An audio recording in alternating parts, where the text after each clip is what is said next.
Bienvenue dans l'invité de la semaine, une émission où l'on prend le temps avec nos invités. Et aujourd'hui, j'ai le plaisir de recevoir Dorcas Nebouaouré, chanteuse gospel, mais aussi auteure d'un premier livre, Où est donc mon pays promis?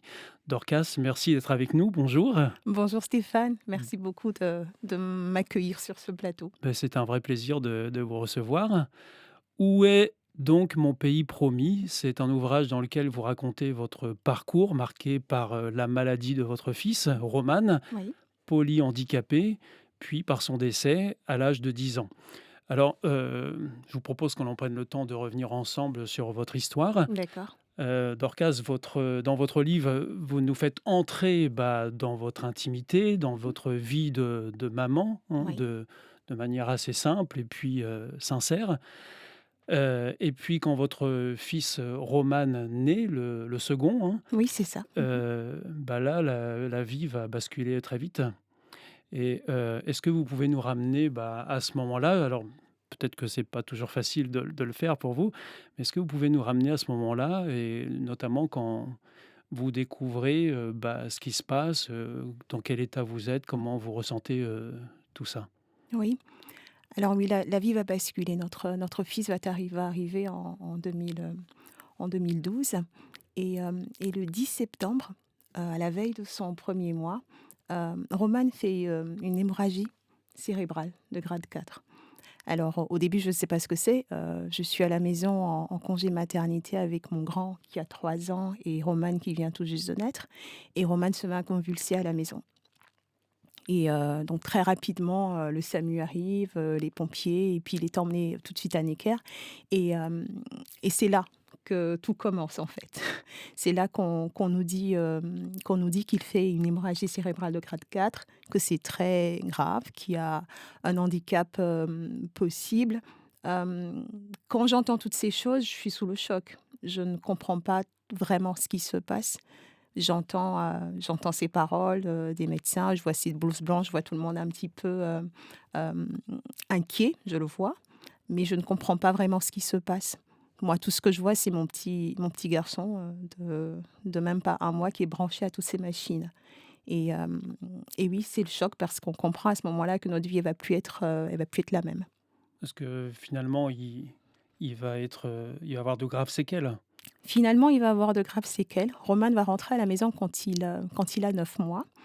Et il va, par la suite, garder de graves séquelles, oui. Il ne parlera pas, il ne marchera pas, il ne verra pas. Il sera dépendant pour tous les gestes de la vie. Voilà, Roman sera en situation de polyhandicap, toute sa vie. Et alors donc quand il rentre à la maison, est-ce que vous pouvez nous expliquer comment la vie de famille, s'organise autour de cette, dure réalité? 9 mois après, la naissance, de Oui, Roman. oui. Alors quand Roman rentre à la maison, personnellement, je ne pense pas que ça va être aussi long. On se dit, qu'il va s'en sortir. On va arriver à devenir à rester une famille normale. On a un petit garçon de 3 ans qui est là, qui était en attente de voir son petit frère. Et qui va se rendre compte que finalement il aura pas le petit frère avec qui il pourra jouer au ballon ou avec qui il pourra s'amuser. La vie, elle va devoir s'adapter à Roman. S'adapter aux limitations de Roman, je dirais plutôt. Et quand vous On dites la vie, c'est peut-être la famille aussi, C'est non? la famille, c'est Mmh. la famille, c'est la vie de famille, c'est le couple, on va faire des choix, même au niveau du travail, on va tous les 2 devenir indépendants, pour pouvoir s'adapter tout simplement à la vie de Roman.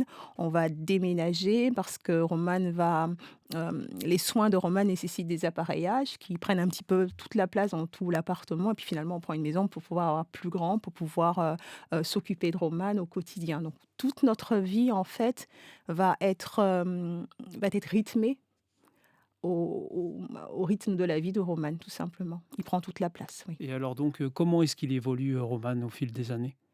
Alors, au fil des années, Roman ne va pas faire, les apprentissages que font tous les enfants de son âge.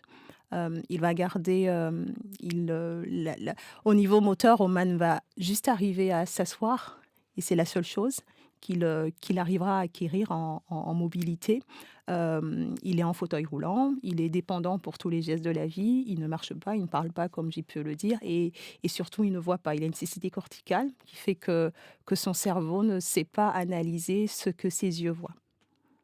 Et vous racontez, également que Roman avait une douceur, une, Oui, sensibilité très particulière. oui, Ça, c'est ce que vous racontez oui, dans le oui. livre.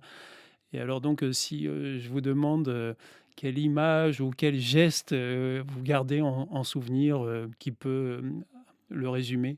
Alors Roman, j'aime bien dire ça, c'était un distributeur de bisous.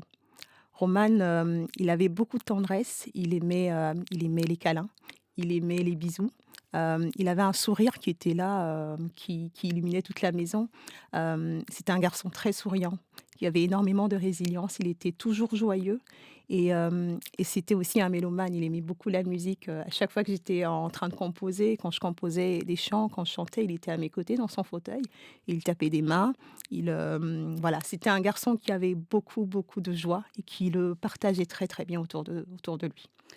Et puis alors en juin 2022 arrive le jour où tout s'est arrêté. C'est aussi un des Mmh. titres d'un des chapitres du livre. Oui, C'est aussi le jour que tout parent, redoute, hein, j'imagine quand, on a des enfants, mmh, on y pense de temps en temps. Et puis vous, vous l'avez vécu avec, oui. votre mari.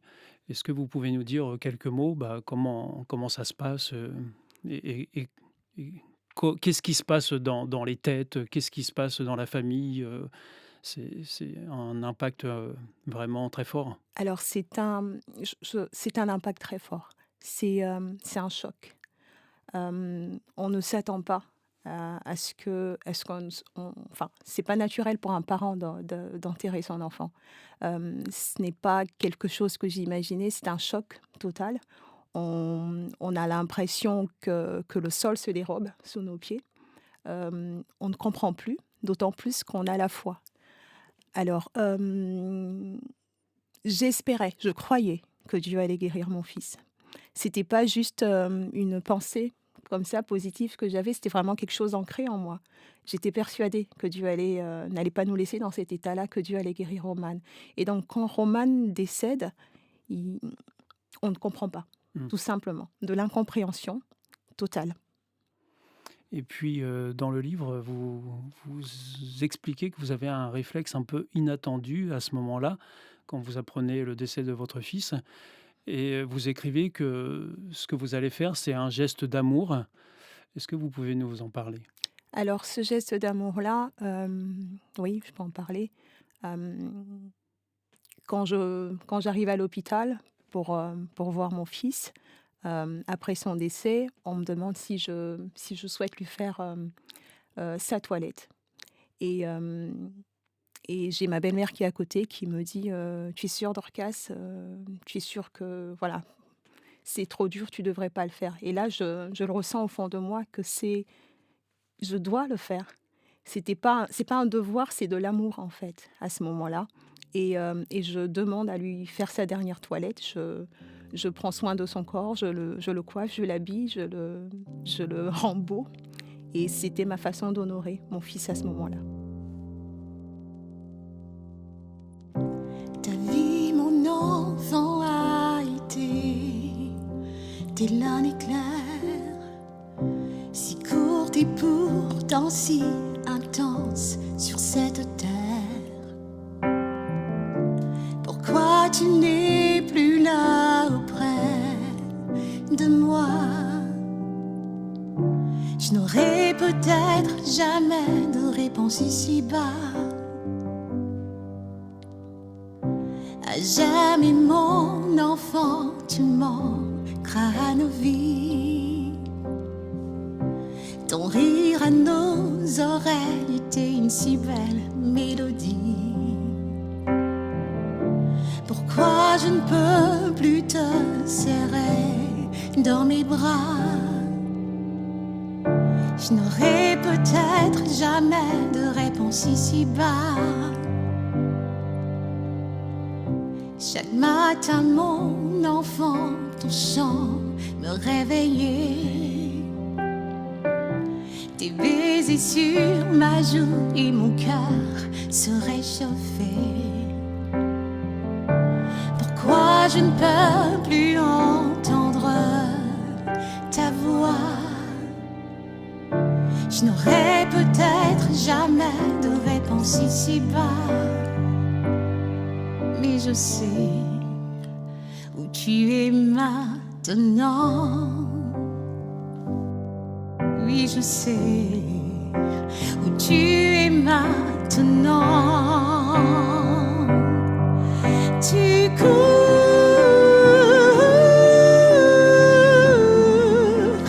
cours dans sa présence, tu cours dans sa présence,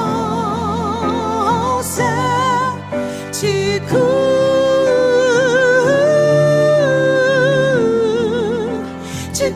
dans sa présence, tu cours dans sa présence. Dans sa présence, tu chantes avec les anges. Tu as servi même dans la mort. Un jour dans les cieux, ensemble, nous dirons ces louanges. Et dans mes bras, je pourrai te serrer encore. Dans sa présence, tu chantes avec les anges. Tu as servi même dans la mort. Un jour dans les cieux, ensemble, nous dirons ces louanges. Et dans mes bras, je pourrai te serrer encore.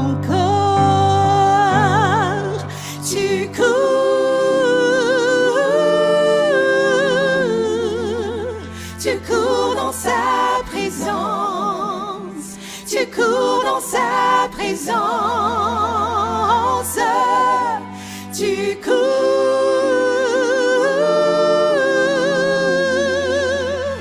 cours dans sa présence, tu cours dans sa présence. En attendant, je te confie à Jésus et je te garde juste là dans mon cœur.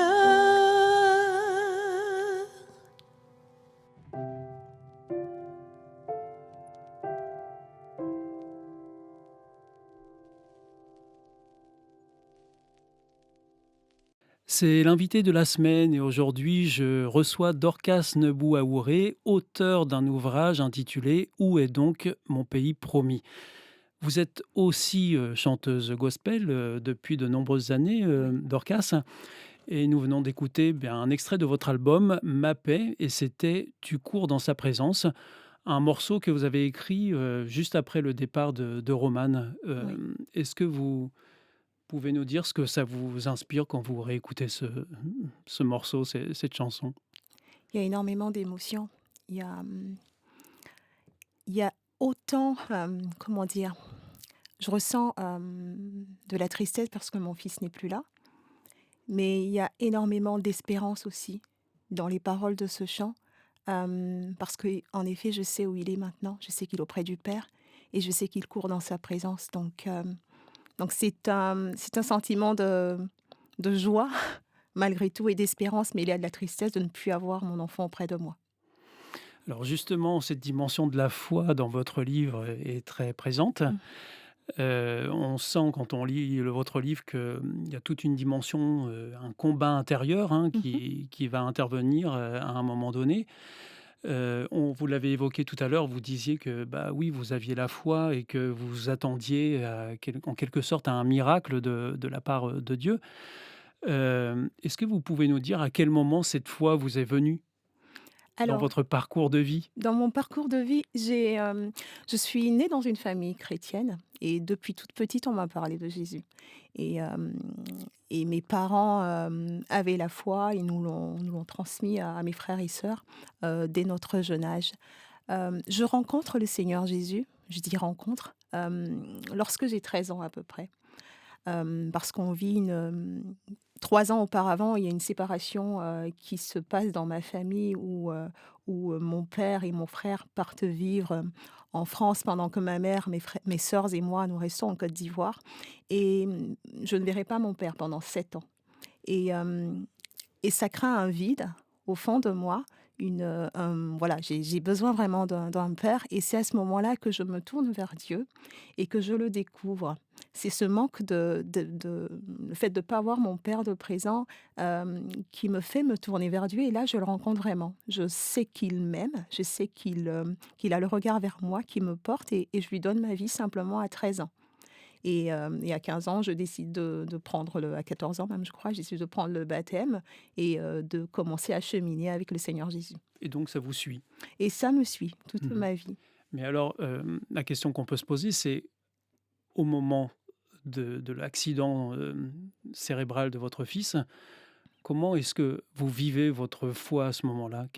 Qu'est-ce qui se passe? Alors, au moment de l'accident, donc quand Roman fait son hémorragie cérébrale, je suis confiante dans ce que Dieu va faire parce que à ce moment-là, je sais qui il est. Parce que je sais qu'il est Dieu, qu'il est tout-puissant, qu'il est présent et qu'il est amour. Je lui dis: «Seigneur, je ne comprends pas ce qui se passe, mais je te fais confiance. J'y vais et je crois que tu vas agir parce que ta parole dit que tu guéris et tu pas un homme pour mentir, donc je m'attends à toi» et je m'attends vraiment à Dieu pendant ces 10 années-là. Tout au C'est long des 10 tout au années, long des 10 vous années. vous pensez que Je Dieu pensais que tôt ou tard, va Dieu allait le agir? faire, Dieu allait agir Mmh. et on vivait comme ça avec cette conviction-là, avec mon mari, avec mes 2 autres enfants. À un moment ou à un autre, Dieu, il va faire et parce que enfin, je faisais même des projets pour mon enfant. Je l'imaginais, dans sa vie d'adulte, je l'imaginais même à me dire: «Voilà, il aura sa propre famille, il fera ses propres apprentissages, peut-être pas au même rythme que les autres enfants, mais il va se passer quelque Alors chose». ça, c'est vraiment ce qu'on appelle la foi, hein. J'avais la foi. J'avais la foi. C'est peut-être pour ça que la chute a été, très, très, voilà, je suis tombée de haut.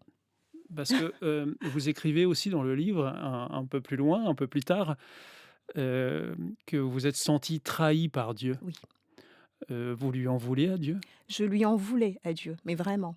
Hem, Quand j'avais 13 ans, j'avais reçu un verset, Jérémie 29, verset 11, qui dit: «Car je connais les projets que j'ai formés sur vous, ce sont des projets de paix, des projets de bonheur, afin de vous accorder un avenir et de l'espérance». C'était mon verset phare et toute ma vie, il m'a suivi ce verset et dans mon imaginaire, ce verset signifiait que tout irait bien, que c'était des projets qu'il avait, ça allait forcément être du bonheur pour moi et que non, le malheur, je m'attendais pas à ce que Roman parte et donc quand c'est arrivé, je me suis sentie trahie par Dieu. Je ne j'ai pas douté de l'existence de Dieu, mais j'ai douté de sa fiabilité, en fait. J'ai commencé à me dire: en fait, on peut pas compter sur lui». Il m'a endormie, il est pas vrai. Il existe, oui, mais en fait, moi, il veut pas prendre soin de moi, il veut pas me donner cet avenir de bonheur. Non, ce qu'il a dit, ça concerne peut-être les autres et pas moi. Alors ce qui me surprend, moi, personnellement, c'est que vous ne remettiez pas, l'existence de Dieu en cause. Non. C'est que, malgré tout, vous continuez à croire qu'il existe? Je crois qu'il existe parce que j'ai eu un parcours où je l'ai vu à l'œuvre, où, autour de moi, j'ai toujours ressenti la présence de Dieu, j'ai toujours su qu'il était là. Je ne doute pas de son existence, ça c'est certain, Dieu existe. Maintenant, dans mon cas à moi, c'est pas ce qu'il avait prévu et donc je suis en colère contre lui. Et dans l'état où était votre fils, vous pensiez vraiment qu'un miracle pouvait arriver? Je Vous le vous pensais. l'avez déjà vu par ailleurs? Vous aviez déjà vécu quelque chose De de si similaire dans ma incroyable? propre vie, Oui, de si non. incroyable? De si incroyable, non. Dans ma propre vie, non. J'avais entendu ce que Dieu pouvait faire dans la vie des autres et puis j'avais lu la Bible. Je sais que la Bible est la parole de Dieu et je sais que ce qu'il a fait, Jésus, il y a 2000 ans, il était capable de le faire encore. Donc j'y croyais, oui. Oui, oui. Et alors donc, d'où cette déception? Cette forte déception. Et quand vous dites que vous en vouliez à Dieu, Mmh. concrètement, comment ça s'est traduit, Concrètement, au quotidien? Vous étiez en colère? Comment ça se passait? alors moi, j'avais, avec Dieu, je parle beaucoup avec Dieu. Il est là, il est présent au quotidien et je l'ai exprimé. J'ai dit les choses. Ma colère, je lui ai crié. Dans la chambre, j'ai fait: «Je peux pas compter sur toi. Tu pas vrai. Tu m'as endormie pendant toutes ces années». Oui, je l'ai crié. J'ai crié ma colère au Seigneur. Je me rappelle de ce soir-là où dans ma chambre, je lui ai dit, ce que j'avais sur le cœur. Un peu comme le psalmiste, j'ai déversé mon cœur. Et ça vous semble concevable de parler comme ça à Dieu, Oui, de ça vous me mettre en semble colère, de je pense que Dieu nous a fait corps, âme et esprit et nos émotions, notre âme, la Bible dit que nous sommes faits à l'image de Dieu et je pense que Dieu s'intéresse à tous les détails, à tous les aspects de nos vies. Il s'intéresse aussi à nos émotions et dans une relation vraie, parce que c'est mon ami, c'est mon père, autant mes enfants, quand ils ont des émotions, ils me les partagent, autant je me sens, le droit de partager mes émotions à Dieu et je sais qu'il m'écoute. alors donc on va continuer notre échange, Oui. Dorcas, si vous voulez bien, mais on écoute tout de suite un autre extrait de votre album Ma paix.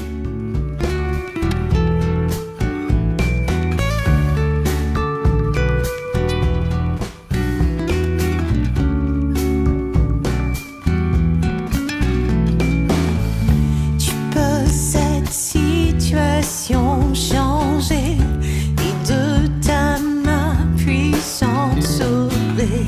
Mais même si tu ne le fais pas, mon espoir est en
c'est l'invité de la semaine et aujourd'hui, j'ai le plaisir de recevoir Dorcas Nebouaouré, auteure d'un ouvrage Où est donc mon pays promis? Et également chanteuse gospel. Et nous venons justement de vous entendre, Dorcas, dans un extrait de votre album Ma Mmh. paix. Et c'était Même si, un morceau que vous avez aussi composé. Est-ce que vous pouvez nous dire qu'est-ce qui raconte ce chant-là que nous venons d'entendre? Alors Pour vous, qu'est-ce qui signifie? même si pour moi, il parle du fait que du moment où j'ai réalisé la souveraineté de Dieu, en fait. Parce que, Dieu est souverain, il fait ce qu'il veut, il est tout puissant, hem la souveraineté de Dieu, on en entend parler depuis toujours. On sait qu'il est Dieu, qu'il est capable de changer des situations, qu'il est capable de transformer, de guérir, de relever. On sait qu'il est capable de les faire. Mais, on se soumet à sa souveraineté dans le sens où, il reste Dieu, il reste souverain et c'est s'il décide de le faire, quand il décide de le faire, qu'il le fait.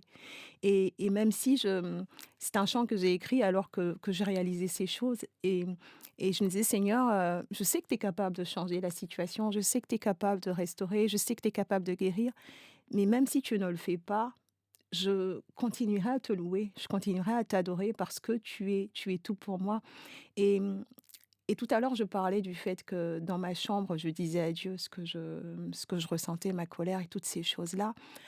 J'ai vécu un miracle en particulier ce soir-là, Mhm. où je disais à Dieu, qu'il n'était pas fiable, que je ne pouvais pas, m'attendre à lui, que je me sentais trahie de lui. Et au fur et à mesure que je déversais ma colère, que je disais ce que je ressentais, l'atmosphère dans ma chambre, elle a changé. Et je me suis sentie enveloppée d'amour. Plus je disais: «Je suis pas contente, ça va pas, c'est pas possible», plus j'entendais Dorcas: «Je t'aime, je t'aime, je t'aime». Et l'atmosphère de la chambre a changé. Je me suis sentie, enveloppée par un amour que j'ai jamais ressenti, que je ne pensais même pas pouvoir exister. Et et je me souviens me dire à ce moment-là: «Mais est-ce que c'est possible d'être aimé comme ça? Est-ce que c'est possible qu'on puisse m'aimer de cette façon?» et hem et à ce moment-là, j'ai dit: «Seigneur, je sais pas ce que tu fais. Je ne comprends pas pourquoi est-ce que tu as permis que mon fils y parte. Je ne comprends pas pourquoi est-ce que notre famille doit passer par là. Mais parce que tu m'aimes autant, je peux te faire confiance, même si je ne sais pas où on va». Et ce chant, même si, il traduit vraiment, ce que j'ai ressenti à ce moment-là.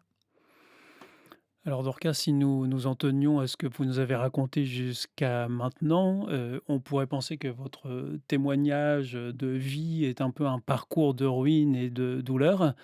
Hem, mais au bout du tunnel, justement, il y a la reconstruction. Oui. C'est sans doute aussi la raison pour laquelle vous êtes ici aujourd'hui. Mmh. Heu, qu'est-ce qui a permis à un moment donné, que vous puissiez recommencer à respirer,